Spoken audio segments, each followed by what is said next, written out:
identity into his or her sense of self and the relationship. In the last stage, both parties continue to evolve in identity, and new and changing concerns arise for the caregiver. Coming out was not a one-time event, but an ongoing way of life for both parent and LGBTQ child.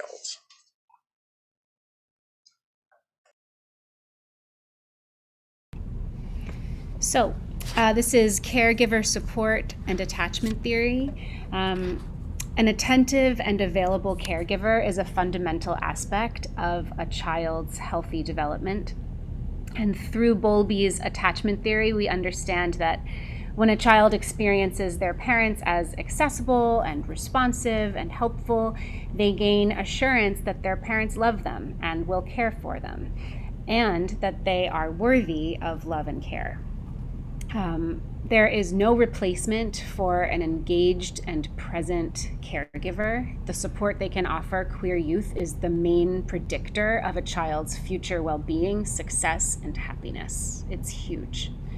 It is through improving communication and interpersonal skills within this essential relationship that a safe and accepting foundational bond can be established, and the child will be positioned to thrive. So this is a little bit about attachment-based family therapy. It was developed by Guy S. Diamond, Gary M. Diamond, and Suzanne A. Levy. And the treatment was originally designed to work with adolescents and their families dealing with suicidal youth. The aim of the treatment is to restore attachment ruptures between family members and rebuild emotionally safe and secure relationships among the family. The model consists of 5 treatment tasks. The first being relational treatment task, and this takes place in the first session. It's used to reframe the family's perception of treatment from focusing on the adolescent as the problem to renewing family relationships as the first step in the solution. The second and third are alliance building tasks, and this is where the therapist works individually, first with the adolescent for a couple sessions, and third with the parent. The fourth, which we think would be ready to use in music therapy work, comes back to bringing everyone back together in session, and this is where the teen, the parent, and the therapist discuss and work through conflicts together. The focus is on renegotiating trust, love, and security. And finally, promoting autonomy task. This takes up the remainder of the therapy, and it gives the parent and child an opportunity to practice new ways of communicating using respectful language and interpersonal problem-solving strategies while discussing important areas of the adolescent's life and development, like identity development and their peer relationships. It is by restoring attachment that the parent-child bond is strengthened, and the likelihood of the child seeking support from the parent in the future, if they're having distress or problems with friends, it's increased there.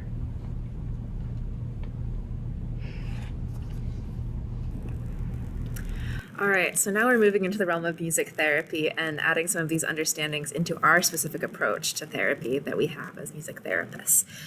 I first want to kind of reiterate this importance of having a systems-based perspective, so we can think in kind of a bigger theoretical focus in thinking about this bigger theoretical focus. We drew on Velez Agosto and colleagues' understandings of Bronfenbrenner's ecological theory of development, with which we are probably all familiar. Bronfenbrenner eventually placed culture in the macro system of his model, which was the furthest kind of ring out from the individual except for the Kronos system. Velez Agosto and colleagues, however, believe that culture should be seen to permeate all levels of systems within development, and thus culture organizes these systems, including the familial microsystem. and has an immediate impact on proximal development. In the US and in many, many other cultures, heteronormativity, homophobia, and transphobia are part of mainstream culture, and thus they will manifest themselves in the familial microculture, in families that have queer youth and families that don't, or youth that have not come out yet. And thus, the microsystem of the family can either reproduce these heteronormativity or challenge it within the family microsystem. Drawing things down further back into music therapy, we drew a lot here on an article by Nimesh looking at improvisation-based clinical techniques with families. And Nimesh really put this point forward that the familial context is important because it informs individual behavior, coping, and problems. So basically, you cannot just look at the child themselves, you have to look at the systems they are existing in, and that really does include the family. So Nimesh found that basic therapeutic attributes of clinical improvisation are also core aspects of family functioning. These include things like attunement and mirroring, empathetic reflection, and dialoguing, among others. Basically, the way that one improvises with others, the dynamics that come up with there often reflect family dynamics, and thus improvisation offers a space where families can experiment with those dynamics and experiment with changes. Furthermore, Nimesh found that clinical improvisation is a space that can be used to navigate individuality versus relationality, kind of those ideas around identity, as well as self-expression. One really important thing here that I will touch on the next slide regarding queer youth and marginalized identities in particular is the importance of being witnessed in an authentic presentation of your identity and being validated in the performance of that identity. Clinical improvisation, thus, is a really beneficial place for this process. And then finally, this is something that works. Nimesh found that family music therapy promoted positive changes in family functioning because of these things, because of how it relates to how families interact and how they can experiment with these ideas of identity and communication within this therapeutic and musical space. Now, one reason that we chose to do this presentation and really work on this topic is that there is really a dearth of research on working with anyone within the queer community with music therapy. There are some articles out there, and one of them being this article by Bain and colleagues from 2016 that was looking primarily at group music therapy with queer youth. And the authors identified several ways that music therapy serves this population, including that it fosters positive group experiences that counteract negative social pressures, that it provides space for performativity and expression, and then that, like in many other populations, the nonverbal expression of emotions through music is something that's very beneficial. One thing that Bain really stressed is that group music therapy for queer youth allows queer youth to express their way of being queer, their specific identity, see others that have different identities but also belong in that community, and understand that they have a commonality of cause rather than a commonality of identity. So again, that idea of witnessing somebody else's identity and being and validating their identity through that. Bain tried to operationalize this by setting out some relevant interventions that they thought were a good starting point with working in this population. These included musical autobiography assessments with prompts related to gender and sexuality, gender-bending song parodies and performances, prompted creation in the presence of music, critical lyric analysis, and songwriting, especially group anthem writing. But Bain wanted us to go further, beyond superficial inclusion of queer folks into the disciplinary framework of music therapy, and psychology more broadly, because these frameworks have historically caused harm for this community. Hardy and Montpenny, in their analysis of their work at the Utah Pride Center, went further with this and really called attention to how we as therapists need to be aware of the medicalization and power dynamics that exist within the client-therapist relationship. One part of this is moving towards a more non-hierarchical approach in the therapeutic alliance and situating the therapist as a collaborator rather than an expert in the child's life and experience. In addition, this is paying attention to the historical trauma of medicalization of queer identities that continues to have ramifications to the present day. Like Taylor mentioned, healthcare is still a really big area of challenge and oppression within this community, especially for our trans and non-binary siblings. And this continuing reality does impact how queer folks interact with therapy and what they feel like they can get out of it. Additionally, both of these sets of authors really call for therapists to help clients challenge and unearth the influence of structural oppression on the client's lives. I really like to think of this as, instead of feeling shame that something about the client is wrong, or that they feel deviant, that something is wrong internally with them, calling their attention to how their symptoms might be related to how their social reality, who they are, is perceived in the larger society. That kind of removes that shame from them and offers spaces for resilience, and I think even more importantly, resistance and advocacy that can serve that client. And then there's something that I am personally just really kind of passionate about and interested in, is this idea of embracing the creative potential of queer sensibilities. Queer sensibilities can be things like embracing the idea of having multitudes of truth that might be contradictory, embracing liminality, being in between, having a sense of discomfort and finding the value in that, in not really having a set course.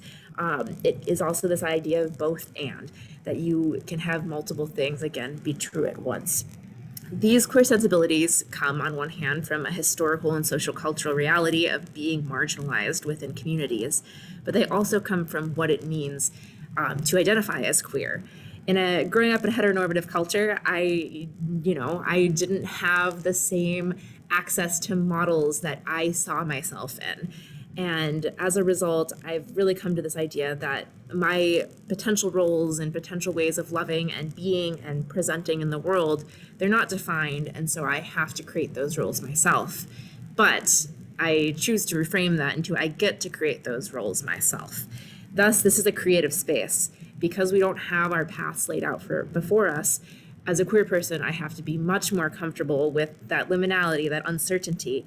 And these queer sensibilities have been survival mechanisms, but they also have been ways to thrive in this reality of liminality and discomfort, multiple truths, etc., and also living beyond essentialized identities.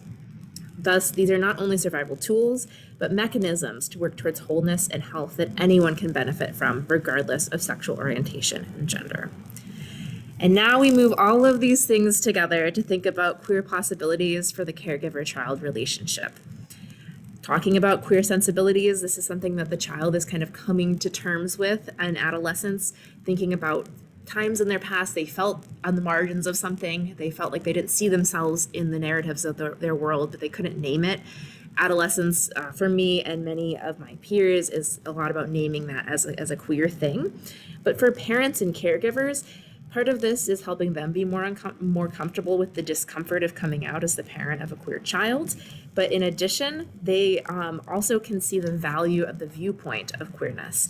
Queerness becomes an asset when we think of the possibilities of queer potential and queer sensibilities to move towards wholeness. And this can help parents understand that queerness is a dynamic reality full of possibility rather than a stereotyped and marginalized possibility that heteronormative culture posits it to be. Moving from this, identity essentialism is something that queer theory really tries to mess with. And as the child and parent are both figuring out their new identity, this is an important value to carry forward, especially recognizing the child as an expert in their identity as an experience, and also recognizing that the caregiver has identity needs in their coming out process. This goes back to what Bain and colleagues identified as being an important part of group music therapy. Only here we're saying, think about the importance of having your caregiver recognize your identity and your performance of that identity. Thinking, about just music therapy and families, there's all these good improvements with communication, understanding, attunement, familial functioning, things that would be true for any parent or caregiver child dyad, but which are especially true to making this a very positive relationship for the child, and also helping, think about how heteronormativity shows up in their familial microsystem and moving and mobilizing the family towards advocacy. This can look like just having the family become more aware of how these things show up in their family microsystem. It can look like, when the child wants to come out to more people in the family, the grandparents and the cousins and everyone, how do we address this when that happens? But it can also be advocacy in the more explicitly political sense of working towards legislation, of working towards community change. Whatever, you'll figure out what it works for that family, but that is kind of a potential therapeutic benefit that can be found there. So with that, I'm going to pass it over to Bonnie so that we can show you our potential intervention that we came up with. All right, so this intervention, we are trying to get the child to lead with a drumming exercise. We chose drumming because it's the most accessible of all instruments. It also increases listening skills and concentration while supporting social connection and community. It also allows for nonverbal expression and provides a release for pent-up emotions such as anger, resentment, anxiety. Also, drumming is cool, so we can probably get our teenagers to play with us here. The therapeutic goal of intervention is to flip the roles of the parent-child dyad. Maybe mom is usually the leader and she's busy parenting, and the child is usually following her lead. So it's really important in this exercise to let the child lead and engage the parent in active listening, so they are able to follow the child's musical lead. The child practices self-determination, freedom of expression, while experiencing being heard by their parent, being validated by their parent. A foundation of trust and open communication is established here, which in turn ignites the rebuilding process of attachment so the relationship can begin to heal. In our case study, we imagine a mother and her son the son who has recently come out as identifying as gay. Mom has been advising her son Taylor to keep his sexuality to himself so he doesn't get bullied or have trouble in school. She cares deeply for her son and is coming from a place of compassion, but in offering advice to her son, she is attempting to find a solution for what she sees as a problem. And her son sees this reaction as negative and unaccepting of his identity. Here, mom and son are in their third music therapy session, and their therapist, who is about to begin an intervention involving them in a musical therapeutic activity using drums. We're also using a little bit of the attachment-based family therapy here, in the sense that Taylor will be able to see a restored view of his mother and begin to improve upon their relationship and recreate the bond that they've lost.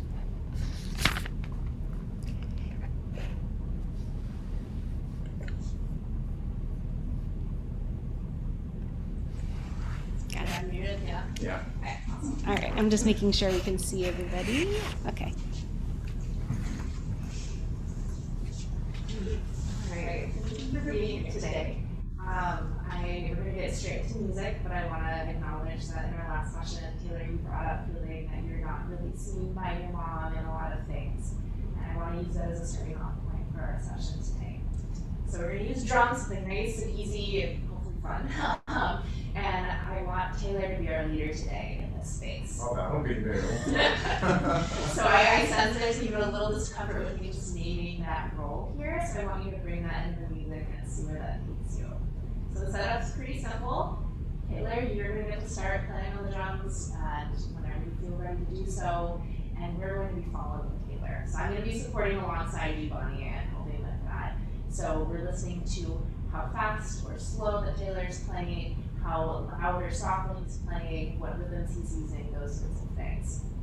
All right, so Taylor, when you're ready, I invite you to start drumming. Okay.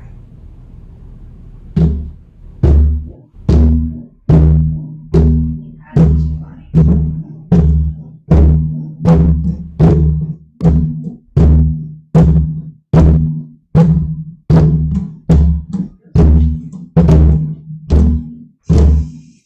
Good listening, yes.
I like this. We're seeing smiles now, and I want to start with your experience, Bonnie.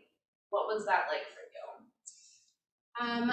It felt uncomfortable at first. I felt like I was trying to do two things at once by observing Taylor play and playing the drum on my own. It felt like I was trying to, you know, tap my head, rub my belly, and I felt myself wanting to play my own rhythm. And I think eventually, once we got into it, I felt a little more relaxed. What did you notice as that change happened for you, that move towards relaxation? It was a relief, especially when we started just rhythmically playing here, and Taylor was asked to do his own thing. It was a little scary because honestly, I didn't know if you'd be able to rise to the occasion and play the drums the way maybe you were expected to play them, but watching you do it felt really nice, and I saw you could, which was cool, and I could just play a simple rhythm and observe. So I want to move to I want to keep that sense of relief and being in that role of you as a supporter and that feeling of relief and relaxation there. But I also want to hear about Taylor's experience and what that was, the whole space was like, but especially maybe that solo that you got to take, which was lovely, by the way. Thank you. It was. I felt like you weren't following me at first, but I know you might have been having a little trouble or whatever, or you wanted to do your own thing. But I really felt like you worked hard to like follow me and to really listen to me. This was nice because sometimes I feel like you don't listen to me when I talk, especially with like coming out and all of that. So, but it was really nice. I really could tell you were trying to listen to me and work with me. And then when it was like my turn to do the solo, I was like a little nervous because I was like, oh, it's just me.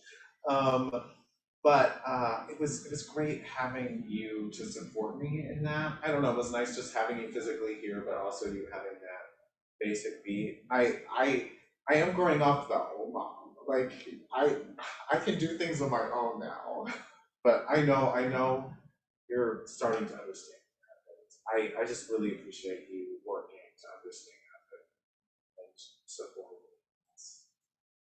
I'm here, and I want to support you and figure out how to do that. Thanks, Mom. I really appreciate it. Scene.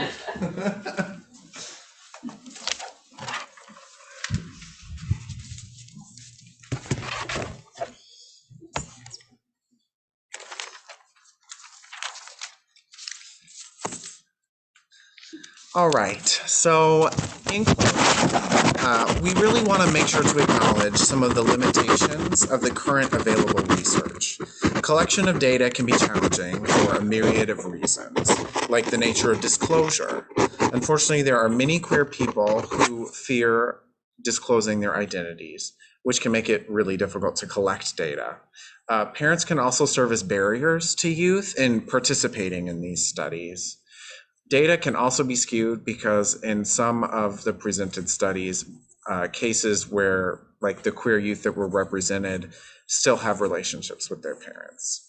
Studies also fail to include a lot of data on race, ethnicity, disability, and quite often leave out our trans and non-binary siblings. These minorities are extremely affected and impacted far too often and left out. We found that music therapy is a useful tool in strengthening the bond between the caregiver and the queer child, Dyad. And we would like to see music therapy utilized in not only group therapy for caregiver child dyads, but also group therapy with just caregivers of their queer youth, or music therapy with caregivers and their adult children. Unfortunately, there's just a lack of research that targets this group of people, and far too often the present narrative paints the queer community as victims of a tragic story.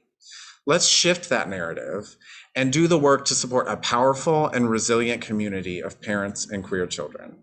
Let's search for data we can use to inform our future practice. Thank you so much for listening to our proposal. And on behalf of the young queer people like young Taylor and young Emma and their supportive caregivers like Bonnie, thank you for your future work in serving these communities. Now we'd love to take some questions if anybody has anything they'd like to ask us.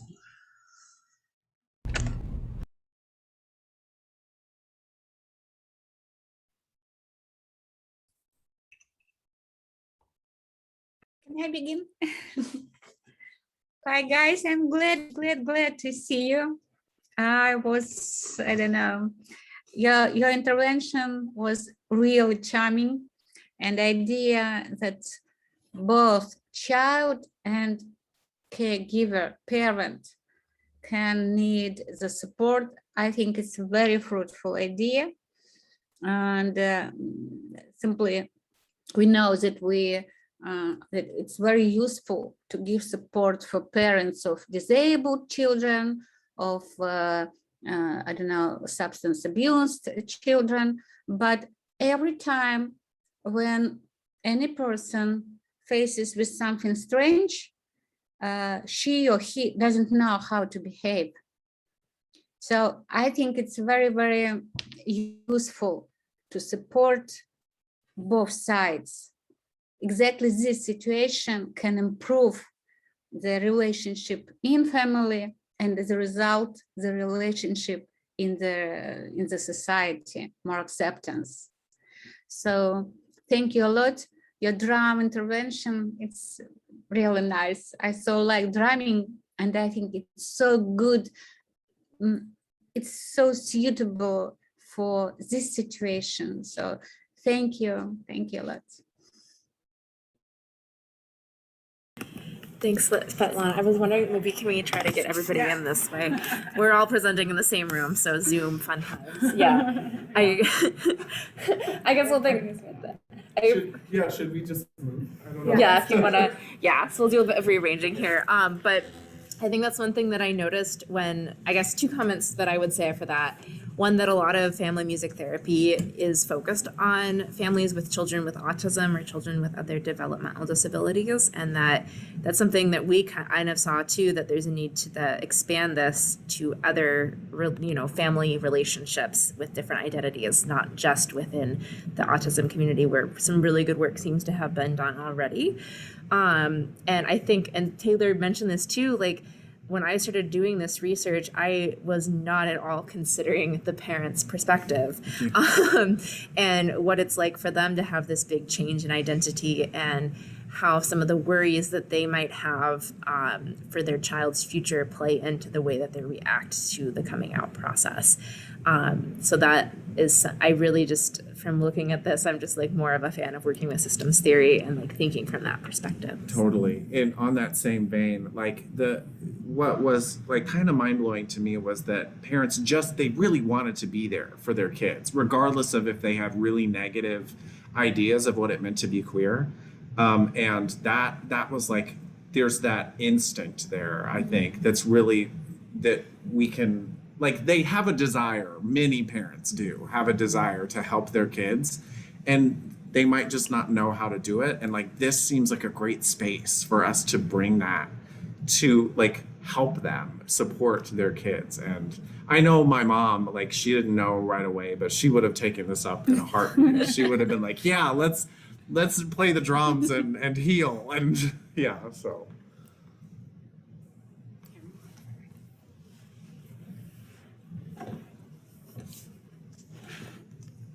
I'll throw out a comment. Thank you for your presentation. That was really great. I really appreciated it as a queer person and as a parent of a queer child. So I have it on both levels, but it was really exciting to see it. I feel like there is more happening in the queer community around music therapy. And I don't know if you've heard it yet, but Oxford University Press is putting out the Oxford Handbook of Queer and Trans Music Therapy, and edited by Colin Lee. So if you're not aware that's coming, it is coming, and it's really exciting. So I'm really glad to see more presentations on this in a way that is inclusive and caring. And thank you so much for presenting it. Thank you for listening. Thank you so much for coming. And letting us know Of about course. that anthology. Yeah, for sure. I'm so happy to be here, so thank you.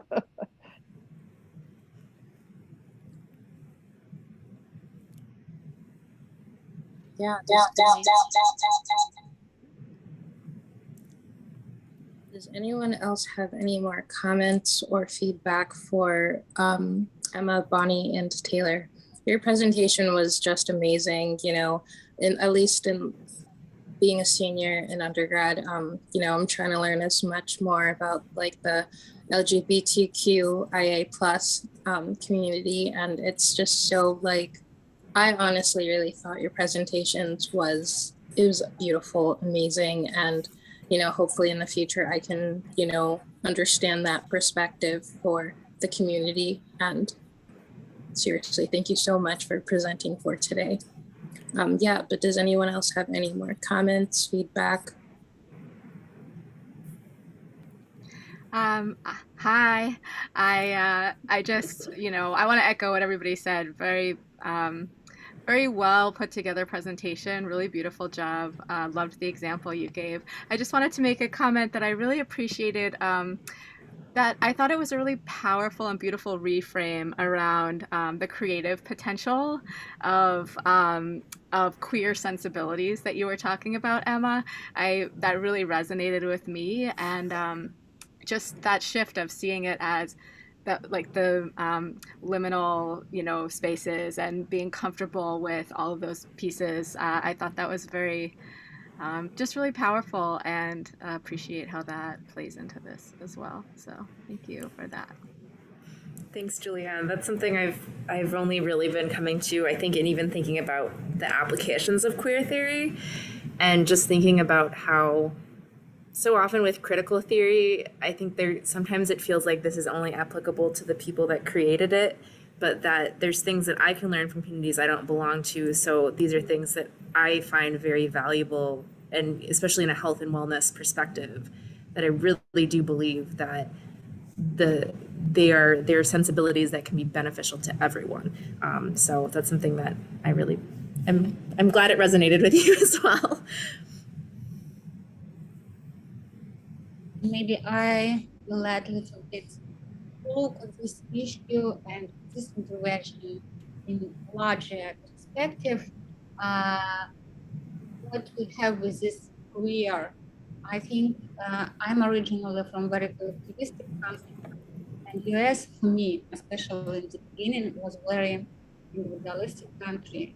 And I think that it's something more general, that all society develops like to the direction more queer, more specific people, more individualized people, and it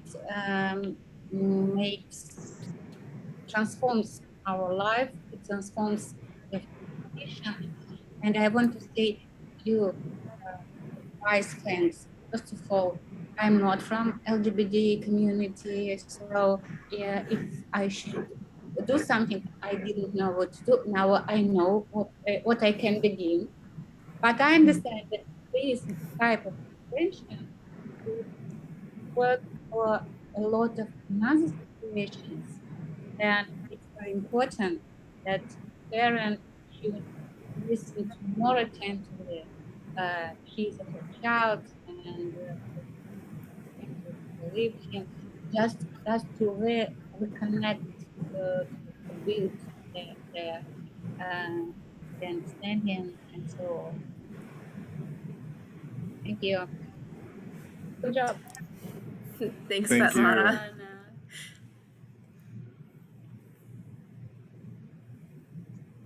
I just want to say thank you for like stepping up and doing this, you know, and just you guys were so professional and so clear, and I hope you will continue to keep presenting. Just I think most everybody knows these guys just started grad school like 2 months ago. So like just really already bringing this forward, and it's just so impressive, and really, really important work to talk about on top of that. So thank you so much for doing it. And yeah, it's so exciting. More, please. Thanks, Carol Beth. Thank you. Thank you.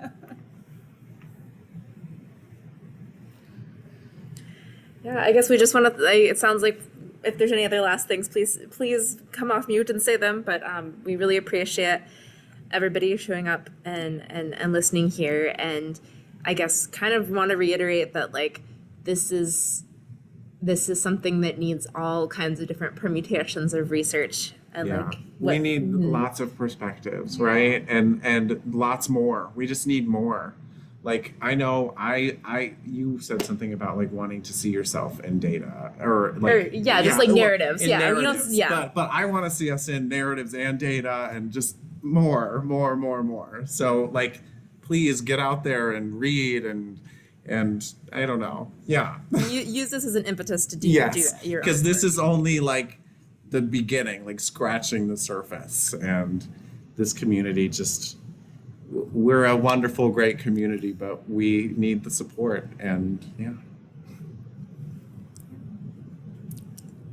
Thanks. Thanks. Thanks for Yeah. having us. It's been fun. Well, again, thank you so much for the presentation. Right now we have one right after at 3 o'clock for Adri. It's the same link, and if you guys would like to stick by, we have about like 10 more minutes. But again, thank you so much for that presentation. For our gratitude towards you, we are gonna send you guys. I'm sorry for the train noises. I live near a train. I can't help it. But on the behalf of NER-AMTAS, we will send you a certificate of completion for presenting at passages, because this, not only you can take this to a national level, but, being able to present and show the community that, like, you guys are so much more and that you can do so much more within your research. It's amazing. So thank you so much for presenting today. Thank you. We appreciate it. Thank you. Bye, everybody. Bye. All right.